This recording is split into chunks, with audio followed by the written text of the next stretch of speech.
Glória a Deus. Salve da igreja com paz, Senhor. Hoje o pastor não pôde vir por conta do trabalho. Eu acredito que ele chegou, porém a viagem foi bem longa. E aí ele vai estar acompanhando o culto de casa, né? Eu acho que é isso. Ele tinha me falado aqui. Então, fazendo essa justificativa. É isso mesmo. Então, justificando, né, a ausência do pastor, mas nós estamos aqui para dar continuidade ao ensino da palavra do Senhor. Nessa ocasião, eu queria meditar num texto com os irmãos que está lá em Colossenses. Colossenses capítulo 2.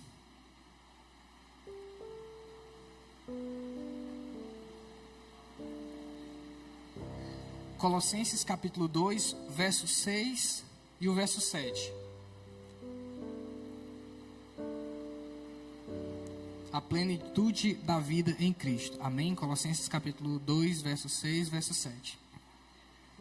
Portanto, assim como vocês receberam Cristo Jesus, o Senhor, continuem a viver nele, estando enraizados e edificados nele e confirmados na fé, como foi ensinado a vocês, crescendo em ação de graças. Acho que a última vez que eu ministrei a palavra do Senhor,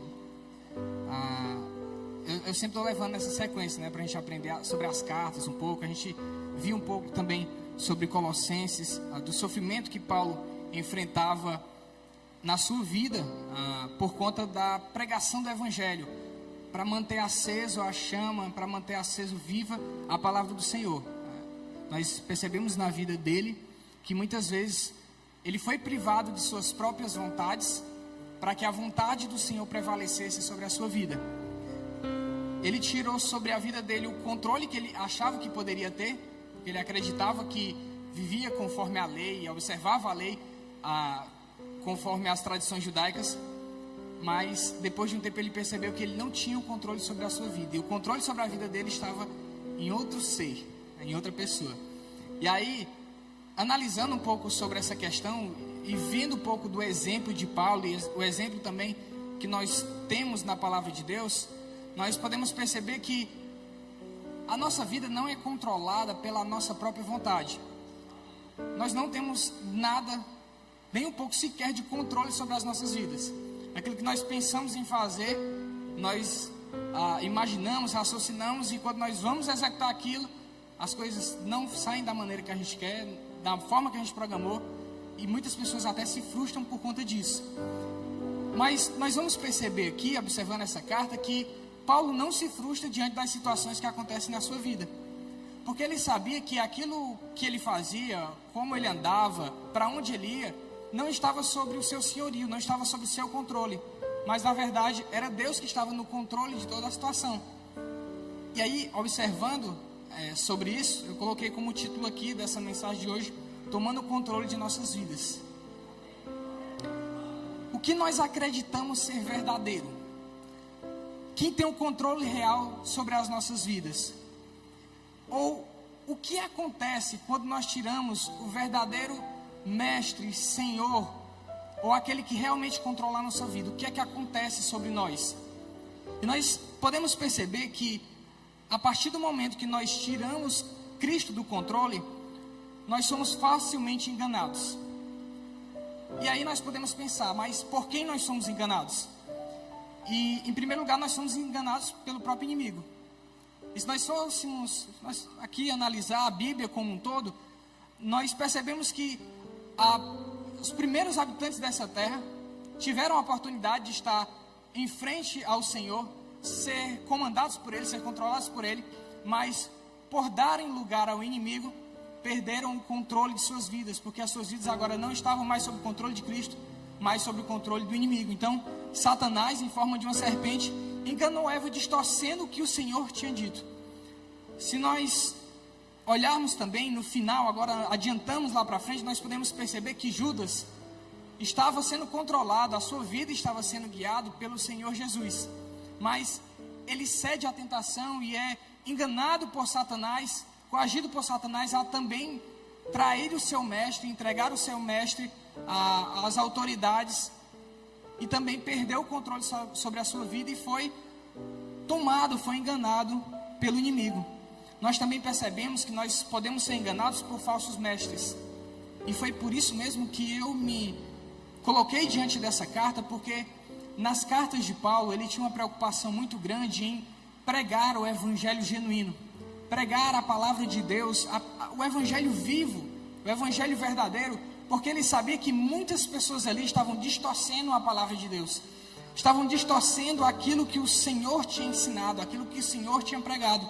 Então, nós podemos perceber nessa carta, assim como nas demais cartas, que o povo de Deus estava sendo enganado por falsos mestres, por falsos profetas. Se nós olharmos também para a caminhada de todo o povo, desde o deserto, passando para a conquista da terra, também deram muitas vezes ouvido a falsos mestres, a falsos profetas que enganaram suas vidas. Eles pensavam que estavam fazendo um pouco ali da vontade de Deus, mas na verdade estavam fazendo a vontade de qualquer outra pessoa, exceto do nosso Deus. E nós também podemos entender e perceber que quando nós tiramos o controle das nossas vidas sobre Jesus, ou seja, quando nós tiramos o Senhor, colocamos outras pessoas, nós somos enganados também por nós mesmos.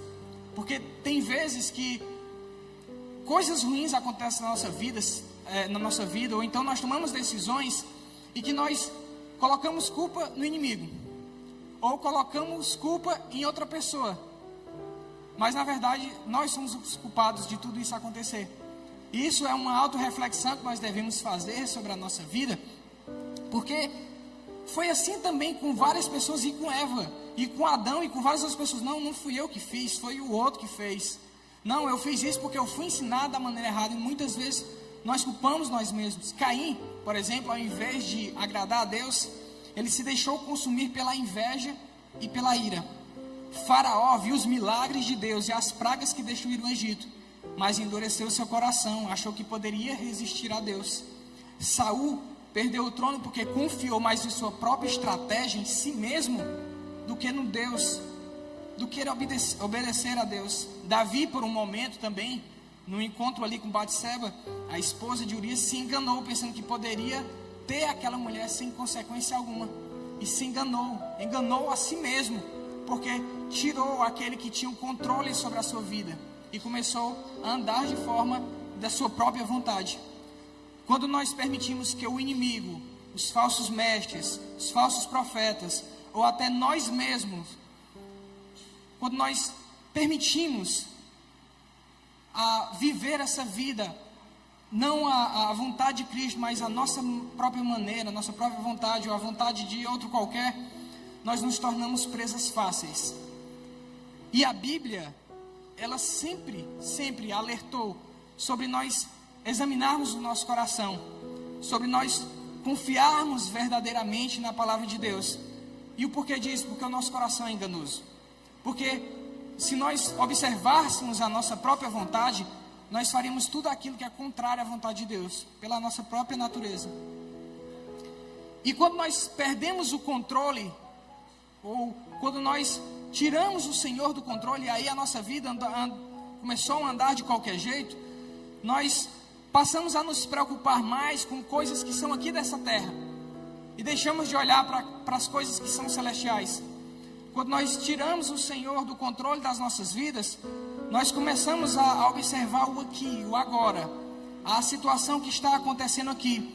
Nós removemos o Senhor do centro das nossas vidas e nós tentamos preencher com falsos deuses, com falsas vontades.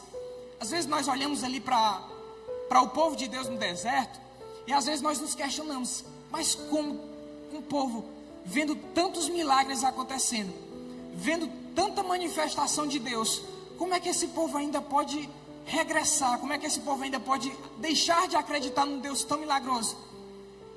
E aí eu trago para os nossos dias, quantas vezes nós não vemos tantos milagres acontecendo na nossa vida? Quantas vezes nós vemos tanto manifestar de Deus sobre as nossas vidas, e nós simplesmente tiramos Deus do controle e queremos agir pelas nossas próprias vontades? A idolatria é tudo aquilo que eu tiro o Senhor do centro, que eu deixo ele de lado e coloco qualquer coisa. Às vezes nós achamos que idolatria, muitas vezes nós falamos sobre isso, é adorar imagens. Mas quantas vezes nós não temos adorado a nós mesmos, nosso próprio ego? Quantas vezes nós temos adorado aquilo que nós temos, que achamos que aquilo é a nossa vida de verdade? Às vezes o pai, às vezes a mãe, às vezes o esposo, a esposa, não sei. Cada um de nós temos algo que nós, assim, isso aqui é importante para a minha vida. Esse aqui é o máximo, eu posso perder tudo. Agora, se eu perder isso aqui, eu não sei o que é que acontece comigo. Nós deixamos de colocar o centro das nossas vidas em Deus e passamos a colocar isso em pessoas, em objetos, em coisas. E como eu disse, esses deuses podem ser qualquer coisa que tire a atenção sobre o Senhor. Nós trazemos à vida aquilo que Cristo já havia removido de nós. Damos vida ao que Paulo vai dizer nessa carta, que os colossenses tinham que fazer, deixar morrer. E nós podemos observar isso no capítulo 1 e no verso 5. A imoralidade sexual, a impureza, a paixão, os desejos maus, a ganância, que é a idolatria. Nós fazemos reviver aquilo que Deus já havia sepultado quando nós aceitamos a Ele. Mas nós estamos vivendo tanto a nossa própria vontade, tirando Deus do centro, que nós esquecemos aquilo que Deus removeu de nós e nós começamos a colocar novamente. É como se o Senhor tivesse limpado as nossas feridas, tivesse já cicatrizado, e nós fomos lá e parece que fazemos viver novamente aquilo. Colocamos de novo um fardo sobre nós que o próprio Deus já tinha tirado, simplesmente porque nós tiramos o Senhor do controle das nossas vidas. Quando não temos Cristo no controle, ou então ignoramos a sua presença, porque ignorar a presença do Senhor, ou deixar Ele de lado também é tirar Ele sob o controle das nossas vidas, a nossa relação com as outras pessoas também é afetada. E muitas vezes nós olhamos para as pessoas e vemos elas tratando as pessoas com tanta indiferença. Nós olhamos como são rudes, como são ignorantes, e às vezes nós dizemos, mas por que essas pessoas são assim? Né? E muitas vezes nós olhamos para aquela pessoa até com um olhar assim de maldade, mas será que essa pessoa está de fato colocando Deus sobre primeiro lugar em sua vida? Porque a nossa relação com o próximo está intimamente ligada à nossa relação com Deus, a forma que nós tratamos Deus. Então, se eu não consigo olhar para o meu próximo, para aquelas pessoas que estão próximas a mim com um olhar de amor, vendo ela como pessoas criadas à imagem de Deus, como que eu posso olhar para esse Deus? Como que eu posso amar esse Deus de verdade? Em João 4, verso 20, vai nos alertar sobre isso. Se alguém dizer, eu amo a Deus, mas odeia o seu irmão, é mentiroso. Pois quem não ama o seu irmão, a quem vê, não pode amar a Deus, a quem não vê. O amor verdadeiro acaba esfriando. Nós nos tornamos incapazes de amar as pessoas que estão ao nosso redor, simplesmente porque nós tiramos do nosso foco aquele que devia ser o nosso guia verdadeiro. Nós passamos a olhar somente para dentro de nós, somente para a nossa própria vontade. Nós vivemos conflitos intermináveis, batalhas intermináveis. Olhamos para as pessoas e como inimigos, vendo como pessoas que parece que estão caminhando em direção contrária, sendo que quando nós temos o Senhor sobre a nossa vida, as pessoas que estão ao nosso redor, cada um de nós caminhamos para o mesmo alvo. Nós temos o mesmo objetivo. A nossa vida, ela tem um lugar certeiro para onde olhar, e parece que as pessoas que estão ao nosso redor não estão olhando para aquele mesmo lugar. Parece que é isso às vezes, porque nós tiramos o Senhor sobre o controle das nossas vidas. Tiago capítulo 4, verso 1 e 2 fala: de onde vêm as guerras e contendas que há entre vocês? Não vêm das paixões que guerreiam dentro de vocês? Vocês cobiçam coisas, mas não as têm. Matam e invejam, mas não conseguem obter o que desejam. Vocês vivem a lutar e fazer guerra.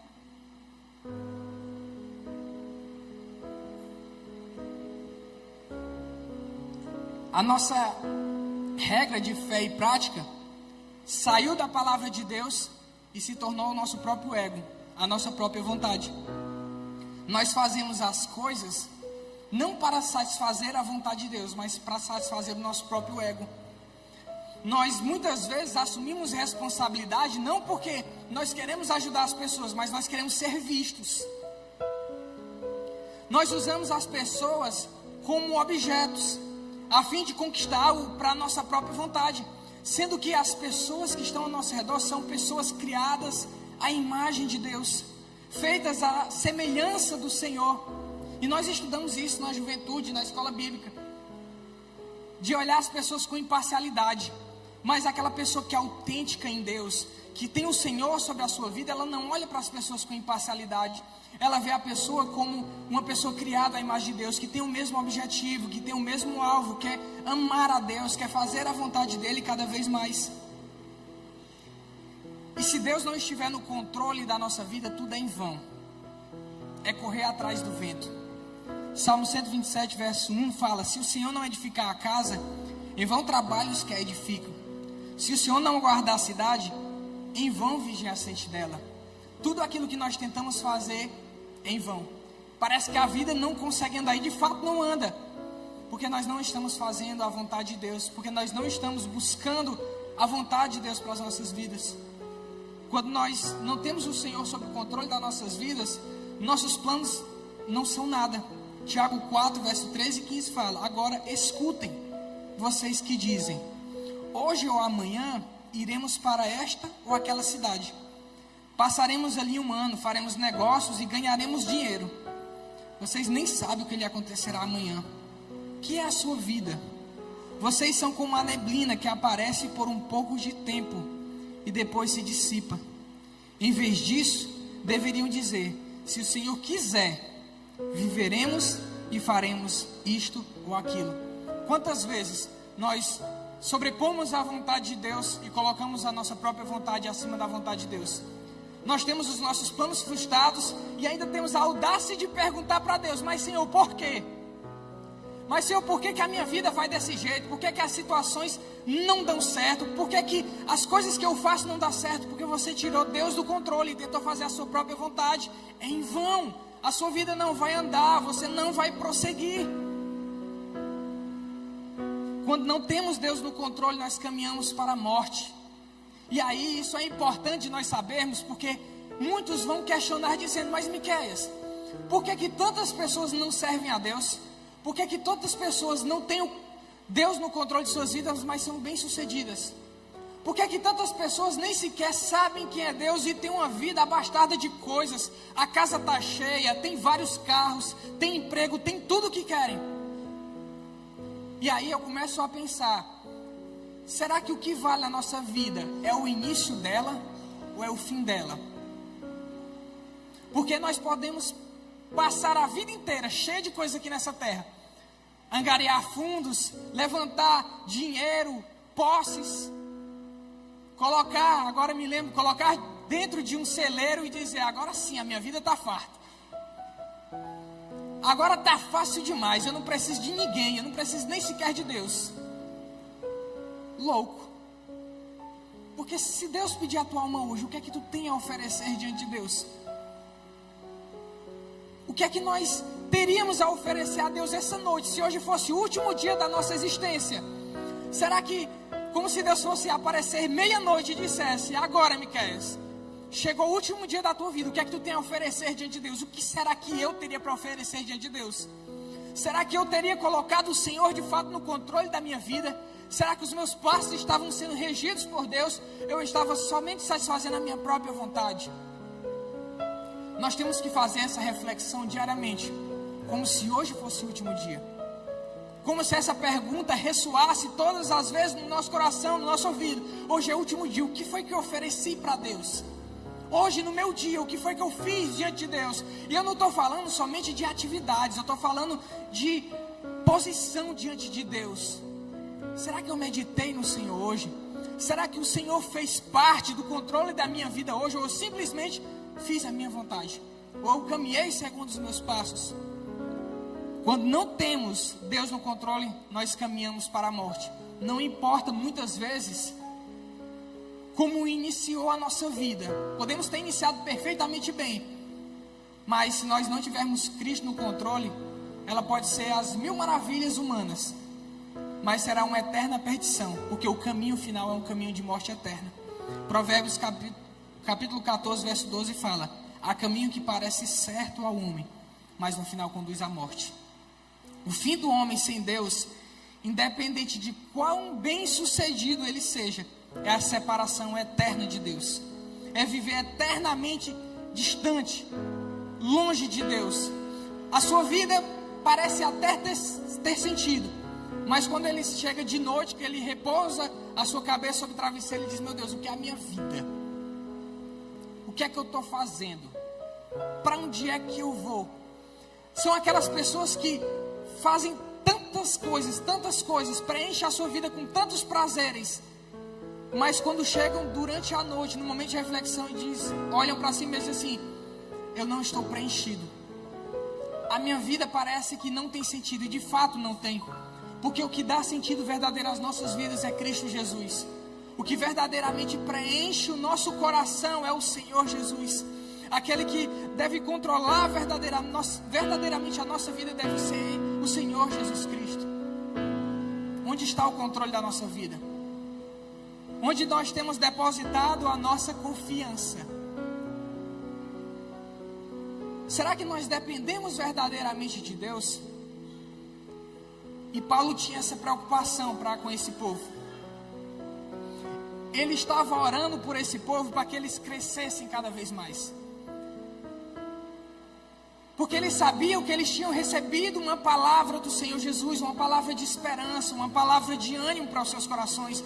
Não era uma palavra qualquer, não era o seguinte: vai dar certo, vai ficar tudo bem. Se fosse assim, era muito fácil. Era uma palavra que ia encher a sua vida de ânimo, mesmo em meio às dificuldades. Era uma palavra que ia estar com ele todos os dias, mas mesmo assim ia aparecer guerras, mas o Senhor iria estar com cada um deles. E Paulo vai se preocupar muito com esse povo, para que eles continuassem a viver no Senhor, para que eles continuassem enraizados, edificados, vivificados todos os dias nessa palavra que tinha sido pregada pelo próprio Senhor Jesus Cristo, e que posteriormente, por tantos e tantos seguidores do Senhor Jesus, até chegar hoje na nossa vida. Esse evangelho é o evangelho que eles tinham conhecido, mas que eles agora precisavam vivenciar esse evangelho. Era o evangelho que eles tinham ouvido falar, que tinha chegado até os seus ouvidos, mas que agora eles precisavam ser reais. Essa palavra precisava ser real na vida de cada um deles. Mas para que isso acontecesse, eles precisavam colocar Deus no controle de suas vidas. Eles não poderiam vivenciar aquilo que eles queriam, a sua própria vontade, não. Eles precisariam vivenciar a vontade do Senhor Jesus. Colossenses 2, versos 6 e 7, nós lemos: portanto, assim como vocês receberam Cristo Jesus, o Senhor, continuem a viver nele, enraizados, edificados nele, firmados na fé, como vocês foram ensinados, transbordando de gratidão. E como eu disse, Paulo aqui vai lutar incessantemente para que aqueles irmãos entendam esse mistério de Cristo. Mistério esse que estava escondido no Antigo Testamento, mas apontava para um lugar específico, um local específico. Mistério esse que parecia fazer uma separação entre as pessoas, no sentido de que somente um povo seria escolhido. Existia essa visão dentro de Israel: somente Israel seria escolhido como povo de Deus, e não tinha saída para os gentios, para qualquer outras pessoas, até mesmo nós. Mas esse mistério revelou que todas as pessoas teriam acesso a esse Deus. Todas as pessoas poderiam ter Deus no controle de suas vidas, e que eles não andariam mais desgarrados, que eles não andariam mais de forma qualquer, mas eles andariam segundo a vontade de Deus. Essas pessoas tinham aprendido sobre isso. Essas pessoas tinham vivenciado essa transformação. Vivenciaram a transformação que somente Cristo poderia fazer. Não existia aqui filósofo, não existia aqui governador, não existia rei. Por mais corretos que fossem, eles não conseguiriam controlar a vida dessas pessoas, no sentido de trazer a paz, no sentido de trazer sentido à existência dessas pessoas. Somente Cristo poderia fazer isso. E a partir do momento que eles experimentassem a vida sendo controladas pelo próprio Cristo, eles iriam vivenciar o verdadeiro Evangelho. O verdadeiro Evangelho não é vivenciado quando nós estamos longe de Deus, nós levantamos a nossa mão e dizemos assim: eu quero aceitar esse Cristo, mas nós continuamos a mesma vida. Esse Evangelho não quer se dispor a louvar em cima do altar, mas fora, na rotina normal, nós vivemos uma vida totalmente desgarradas da presença de Deus. Isso não é servir a Deus. Isso não é ter Deus no controle das nossas vidas. Ter o Senhor no controle da nossa vida não é simplesmente pregar a palavra de Deus, porque nós vemos o exemplo de Balaão, que ouviu a palavra de Deus, que ouviu o Senhor falar ao seu coração e ainda assim caminhou aquelas pessoas ao erro, e caminhou o povo no deserto ao erro, a pecar contra o Senhor. Ele estava pregando a palavra de Deus, ele estava profetizando sobre coisas de Deus, mas não tinha o Senhor sob o controle de sua vida. A sua vida era vivenciada pelo que aquelas pessoas poderiam oferecer a ele, um profeta vendido. Será que nós não temos sendo crentes vendidos? Vendidos pelas nossas próprias vaidades, vendidos pela nossa própria vontade, vendido muitas vezes pelo que os outros podem proporcionar às nossas vidas. Isso é uma reflexão que nós temos que fazer diariamente. O Cristo verdadeiro está no controle da minha vida? Será que eu tenho vivenciado esse Evangelho que eu conheci, ou eu só tenho conhecido teoricamente? Se vocês me perguntarem sobre a Bíblia, eu sei dizer tudo, mas viver essa vida que a Bíblia prega, não é comigo não. Eu quero esse Deus, mas eu não quero que esse Deus controle a minha vida. Eu quero os milagres, mas eu não quero esse Deus que faz os milagres. Eu quero tudo que Ele faz de bom, mas eu não quero que Ele controle a minha vida. Eu quero viver do jeito que eu quero, da maneira que eu quero. E não é isso que Deus quer para as nossas vidas. Não é esse o Evangelho que nós conhecemos. Não é esse o Evangelho que o Senhor quer que nós venhamos a viver, e nem sequer pregar. Quando nós experimentamos o Senhor no controle das nossas vidas, em todas as áreas, nós vamos perceber que nós estaremos vivendo o verdadeiro Evangelho. Esse Evangelho que Paulo estava pregando, esse Evangelho a qual o próprio Paulo estava preso por ele. E que palavra grandiosa, né? Onde a pessoa se dispõe a se entregar, a ser preso, para que esse Evangelho não fosse preso, não fosse aprisionado, mas que ele fosse cada vez mais propagado. Será que nós estaríamos sendo colocados diante de uma situação dessa? Nós faríamos a mesma coisa?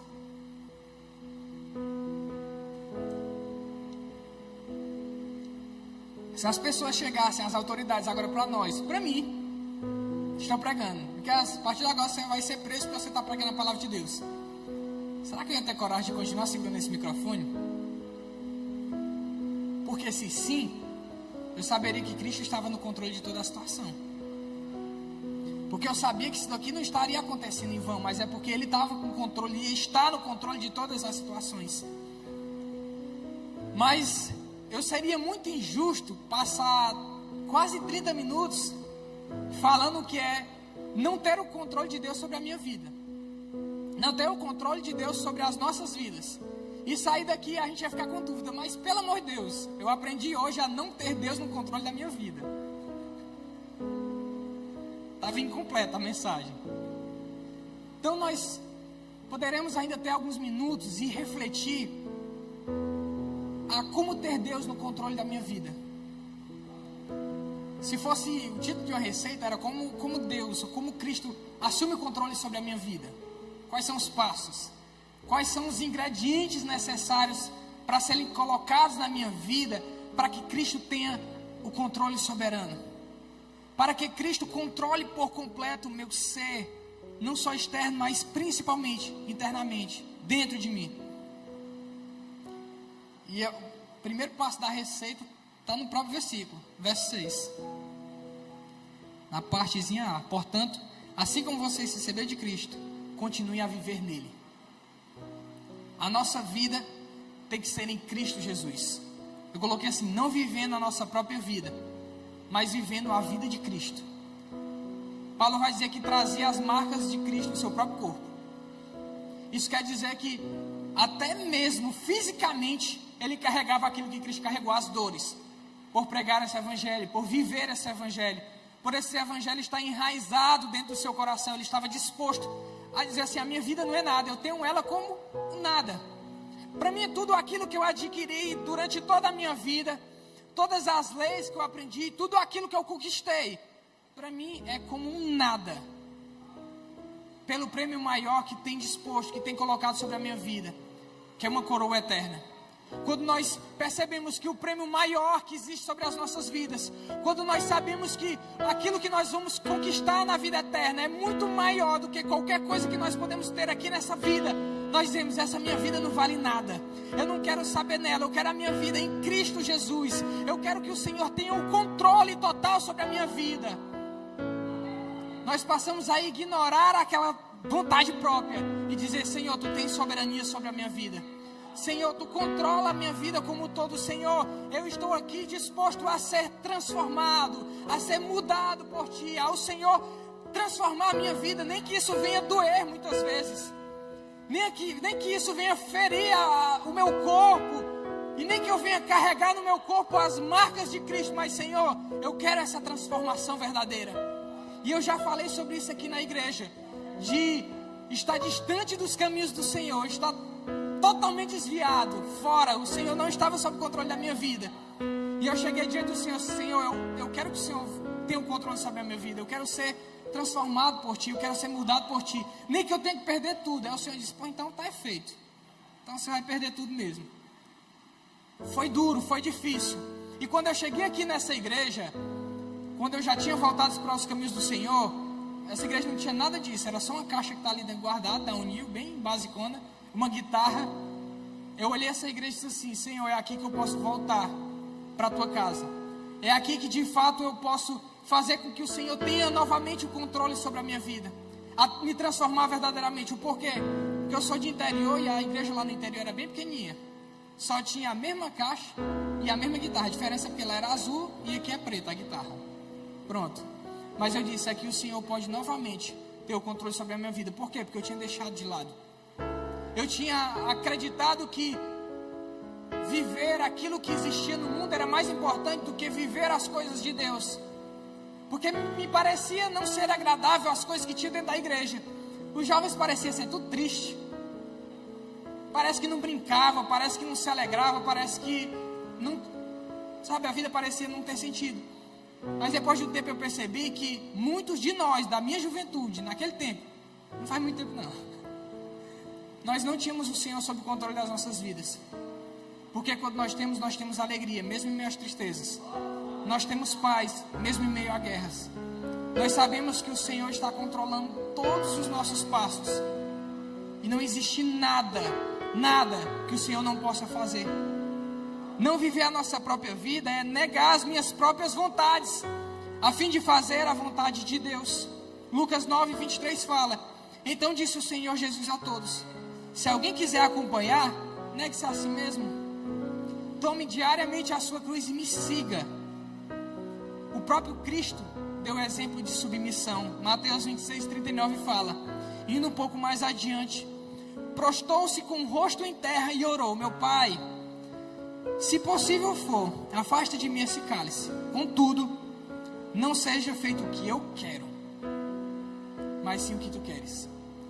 Esse é o exemplo maior que nós temos, de o Deus soberano controlar todas as coisas, até o próprio Cristo. É a Tua vontade, Senhor, não é aquilo que eu quero. E não é o que nós queremos, é o que o Senhor quer. O que é que o Senhor quer para as nossas vidas essa noite?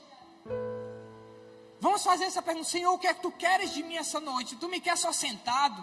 Será que Tu me quer tocando? Será? O que é que o Senhor quer para as nossas vidas? Quando nós deixamos a nossa própria vontade de lado e colocamos o Senhor no controle, Ele vai nos responder o que Ele quer de verdade. Ele vai nos encaminhar, porque nós vamos estar vivendo nele. Não é a nossa vida, é a vida dele. Paulo, falando aos Gálatas, capítulo 2, verso 20, fala: eu fui crucificado com Cristo, assim já não sou eu quem vive, mas é Cristo que vive em mim. A vida que agora eu tenho nesse corpo, eu vivo ela não pela minha própria vontade, não pelo meu próprio desejo, mas eu vivo pela fé no Filho de Deus, quem amou e se entregou por mim. Essa vida agora ela já não me pertence. Quando eu coloco o Senhor sobre o controle da minha existência, eu mostro para Deus e para todos dizer assim: não é o que eu quero, não é o que eu desejo, é aquilo que o Senhor quer sobre a minha vida. E é por isso que muitas vezes nós somos tidos como cafonas, quadrados, porque nós negamos às vezes muitas coisas. E nós não negamos, não é porque seja ruim, porque o mundo tem a oferecer muitas coisas boas. Ruim é a consequência, claro. Mas não é porque nós não queremos, é porque nós sabemos que nós vamos agradar a Deus fazendo a própria vontade dEle, não o que nós queremos fazer, não o que nós desejamos fazer para satisfazer o que aquela pessoa, o que aquele amigo pediu, o que aquela amiga pediu. 2 Coríntios capítulo 5, verso 15 fala: e Ele morreu por todos, para que aqueles que vivem já não vivam mais para si mesmos, mas para aquele que por eles morreu e ressuscitou. Se a nossa vida está em Cristo e nós não vivemos mais a nossa própria vontade, quer dizer que nós vivemos porque alguém se dispôs a morrer, porque alguém se dispôs a se doar pelas nossas vidas. Será que nós temos valorizado esse sacrifício? Será que nós temos valorizado essa disposição em doar a própria vida para que nós tivéssemos vida hoje?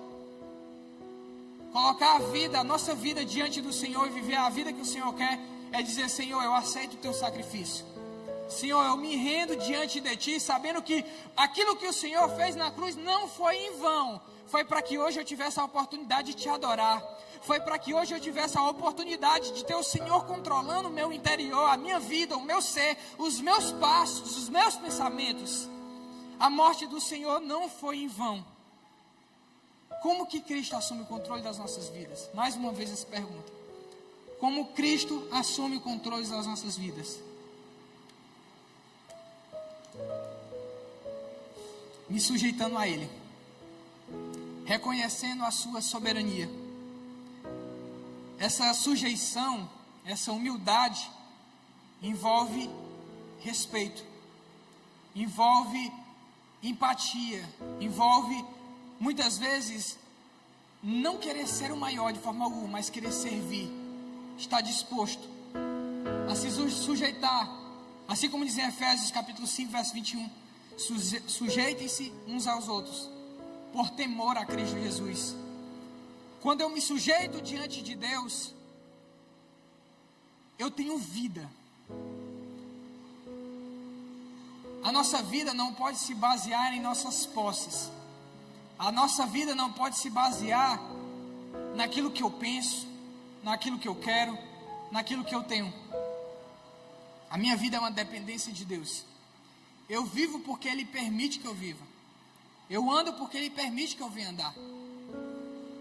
Hebreus capítulo 12, verso 9 fala: além disso, tínhamos nossos pais humanos que nos disciplinavam, nós os respeitávamos. Quanto mais nós devemos nos submeter ao Pai dos Espíritos, para assim vivermos. Então, quando nós nos sujeitamos diante de Deus, nós temos vida.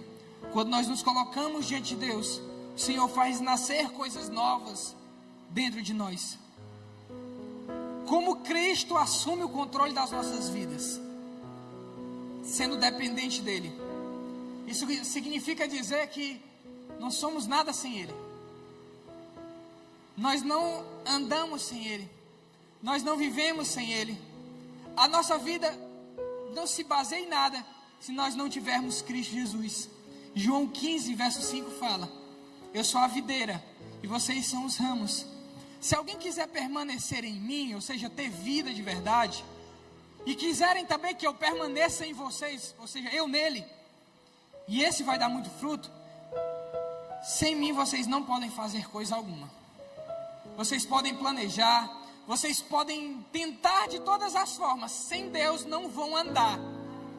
Sabe o que é que vai acontecer? Vai acontecer igual o povo no deserto, que não acreditou nos vigias lá, nos espias que foram olhar a terra, não aceitaram ser dependentes de Deus, porque aqueles espias chegaram muitos dizendo: não tem como nós conquistarmos essa terra, tem muitos gigantes, e existe um exército gigantesco, é impossível.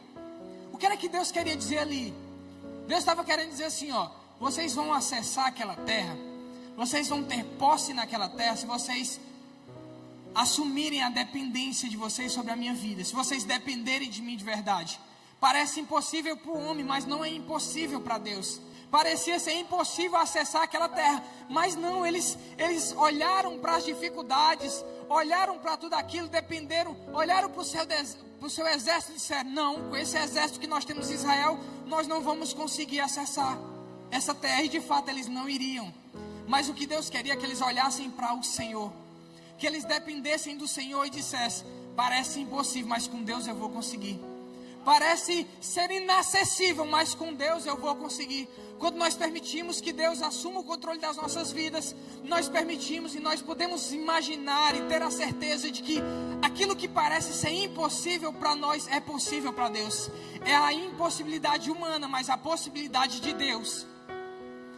E eu vi isso uma vez num sermão, que eu não sei de quem era. Eu disse: é o natural de Deus agindo sobre o sobrenatural do ser humano. Porque parece ser uma coisa que foge à naturalidade da nossa vida. Não, Miqueias, é impossível isso aqui acontecer. Para nós sim, mas para Deus não. Agora é preciso nós termos o Senhor sob o controle das nossas vidas. Senão vai ser em vão. Senão nós vamos caminhar para a morte. Qualquer coisa vai parecer ser maior do que Cristo. Por quê? Porque nós vamos estar pensando em nossas próprias vontades. Provérbios 3, versos 5 e 6 fala: confie no Senhor de todo o seu coração e não se apoie em seu próprio entendimento. Reconheça o Senhor em todos os seus caminhos e Ele endireitará as suas veredas. Por mais que você pareça estar andando no caminho errado, quando você tem o Senhor sobre a sua vida, Ele começa a te endireitar. Ele começa a dizer: Miqueias, não é assim que deve andar, não é assim que você deve proceder. Fica calado, silencia. Agora fala, agora prega, agora louva, agora fica em silêncio, agora fica quieto. É o Senhor que guia os nossos passos, é o Senhor quem controla as nossas vidas, é Ele quem diz para onde que nós devemos ir. Depender do Senhor é saber que Ele vai suprir o que for necessário. Filipenses capítulo 4, verso 19 fala: o meu Deus suprirá todas as necessidades de vocês, de acordo com as suas gloriosas riquezas em Cristo Jesus. Isso quer dizer que eu não preciso ter medo.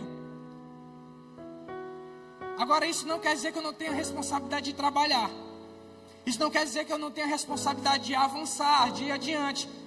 Eu preciso ir, eu preciso avançar, eu preciso trabalhar, mas eu vou saber que Cristo vai estar ali do lado, me guiando. Cristo vai dar o sustento. Cristo vai dar a provisão no tempo certo. Mateus 6, 31 e 33, até o 33 fala: portanto, não se preocupem dizendo o que é que nós vamos comer, ou o que é que nós vamos beber, o que é que nós vamos vestir. É uma preocupação. A vida não tem o controle sobre, Deus não tem o controle sobre a sua vida. É assim que os pagãos fazem, é assim que eles correm atrás dessas coisas. Mas quem tem o Senhor no controle de suas vidas, quem tem o Senhor como soberania sobre as suas vidas, o Pai Celestial sabe do que é que vocês precisam. O Pai Celestial sabe o momento certo de suprir as necessidades que vocês têm, aquilo que vocês estão necessitando. Então vamos buscar em primeiro lugar esse Deus. Vamos buscar em primeiro lugar a soberania de Deus, porque o resto o Senhor vai suprir. O resto o Senhor vai colocar sobre cada um de nós. E não é a nossa vontade, é o que Ele quer, é o que Ele está vendo que nós estamos necessitando, o que nós estamos precisando. Como Cristo assume o controle sobre as nossas vidas?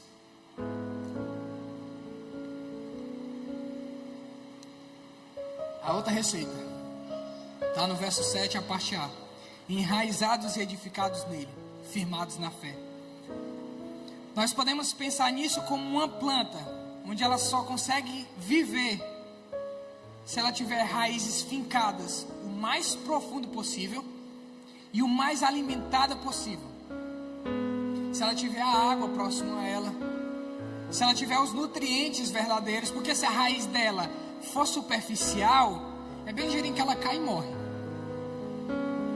Mas quando nós estamos enraizados, edificados no Senhor, fincados na raiz verdadeira, na água, na fonte de água viva verdadeira, nós sabemos que a nossa vida vai andar, ela vai prosseguir, ela vai avançar, porque é o Senhor que está no controle, porque é o Senhor que está regendo, porque as nossas raízes estão fincadas em um bom solo. Nós sabemos que a planta vai crescer, que ela vai dar fruto, que ela vai frutificar, que as pessoas vão olhar para aquela árvore e vão dizer: que árvore frondosa, que jovens frondosos são os jovens da Maraponga 2. Por quê? Porque eles fazem a própria vontade? Não, porque eles estão enraizados no Senhor, porque eles estão edificados no Senhor, porque eles não fazem a sua vontade, mas porque eles fazem a vontade de Deus. Mateus capítulo 13, verso 20 e 21 fala: quanto ao que foi semeado em terreno pedregoso, esse é aquele que ouve a palavra e logo recebe com alegria. Contudo, visto que não tem raiz em si mesmo, permanece por pouco tempo. Quando surge alguma tribulação, quando surge alguma dificuldade, quando as tempestades vêm, quando o barco começa a balançar para lá e para cá, ele logo abandona, ele logo desiste, porque ele estava tentando controlar o barco, porque ele estava tentando ter o controle, porque ele não depositou sobre o Senhor a sua vida, porque ele não dependeu do Senhor para andar, para prosseguir. E onde nós temos fincado as nossas raízes? De onde tem vindo a alimentação espiritual? De onde nós temos tirado os nutrientes para viver? Não, eu tiro do político que eu sigo, do influencer que eu sigo, de alguém que parece falar coisas legais. É dele que eu vivo. Eu vivo porque ele diz coisas tão bonitas e aquilo me faz viver, sabe? Parece que faz sentido, mas não faz. Somente Deus traz o sentido para as nossas vidas. Será que Cristo tem enxertado em nós a sua palavra? Será que nós temos nos permitido ser tratados, ser trabalhados, ser podados por Deus? Ou nós somos apenas sementes jogadas no meio das pedras? Somente sementes jogadas num terreno assim que parece que não tem nada, um terreno velho, baldio.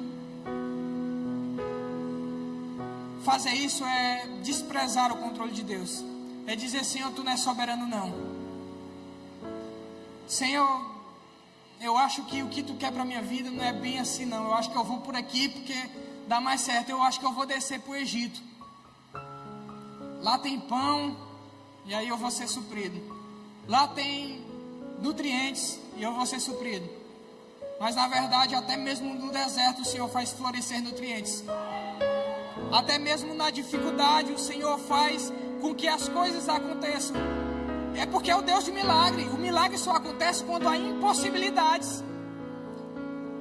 Como Ele vai assumir o controle se nós estamos segurando? Como é que Ele vai assumir o controle se nós dizemos assim: eu não solto de jeito nenhum? Porque se eu soltar e faltar alguma coisa, não está sendo dependente de Deus, não está colhendo os nutrientes verdadeiros. Assim como também um edifício bem estruturado, onde se gastou tempo em sua fundação para resistir às adversidades. A questão é que nós queremos ter confiança em tudo, menos no Senhor. Nós queremos uma vida abundante, cheia, recheada, mas Deus não está no controle. Queremos a provisão, o milagre, queremos tudo, exceto Deus no controle. Nós não queremos que o Senhor assuma o controle. Nós queremos frutificar sem antes ter as raízes fincadas no Senhor. Nós queremos queimar etapas. Sabe, existem pessoas que são assim: mal entraram na igreja, mal conhecem o Senhor e eles já querem estar lá em cima.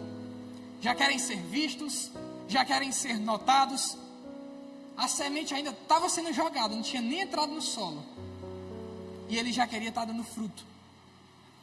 A nossa vida espiritual, quando nós permitimos que Cristo assuma o controle das nossas vidas, é saber que cada dia o Senhor vai nos podando.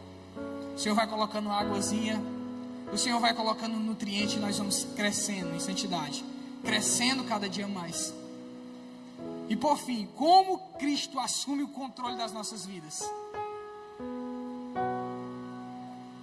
Parte B, ainda do mesmo versículo 7. enraizados, firmados na fé, assim como foi ensinado, abundante em ações de graça. Quantas pessoas são cheias de tantos e tantos benefícios, cheias de tantos e tantos recursos, e vivem uma vida totalmente triste, amargurada, deprimida? E como vemos também pessoas vivendo uma realidade totalmente diferente, totalmente opostas, e vivem extremamente felizes, porque eles são gratos a Deus, porque eles sabem que, independente da situação que eles estejam vivenciando, eles sabem que o Senhor está no controle de suas vidas. Eles sabem que eles podem ser gratos a Deus, mesmo em aparentes ingratidões. A situação encaminhava eu chegar diante de Deus e dizer assim: eu não estou com Deus não, o Senhor não está comigo não, uma situação dessa.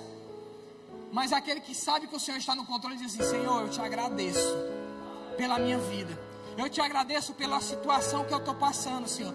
Senhor, eu te agradeço pela dificuldade que está acontecendo na minha vida, porque eu sei que o Senhor está trabalhando com isso. Eu sei que o Senhor está falando comigo, até mesmo, falei sobre isso na segunda, até mesmo no silêncio.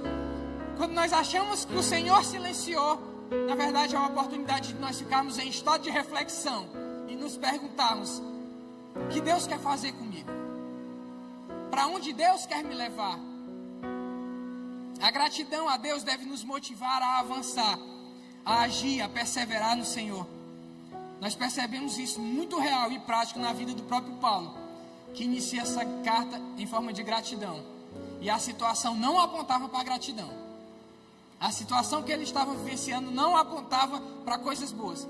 Mesmo assim ele disse: Senhor, eu te agradeço e te peço pela vida desses irmãos, que eles continuem a crescer na graça, no conhecimento, que eles continuem, Senhor, sendo vivificados por Ti, sendo edificados em Ti, sendo enraizados em Ti, porque eles obterão a vida eterna, porque existe um prêmio maior para cada um deles. Cristo é supremo sobre toda a criação, tanto em aspectos físicos como espirituais. Jesus é a única fonte de crescimento espiritual, de onde deve fluir toda a nossa vida. Todas as nossas necessidades são supridas em Cristo, e por tudo isso nós somos gratos. Que o Senhor possa assumir o controle sobre as nossas vidas. Jeremias 29:11 fala: porque sou eu que conheço os planos que tenho para vocês, diz o Senhor, planos de fazê-los prosperar e não de lhe causar dano, planos de dar a vocês esperança e um futuro. E esse futuro não é aqui não, viu? Esse futuro é na eternidade. Isaías 55, verso 8 e 9 fala: porque os meus pensamentos não são os pensamentos de vocês, nem os seus caminhos são os meus caminhos, declara o Senhor. Assim como os céus são mais altos do que a terra, também os meus caminhos são mais altos do que os seus caminhos, e os meus pensamentos são mais altos do que os seus pensamentos. Nós temos um futuro se nós colocarmos o Senhor sob o controle das nossas vidas. Amém? Nós possamos permitir que o Senhor tenha o controle sobre as nossas vidas. E aí, antes de nós finalizarmos com a oração, eu queria chamar a Keila, nós louvarmos a Deus, sendo grato, permitindo que Ele tenha soberania sobre as nossas vidas, que Ele assuma o controle sobre as nossas vidas.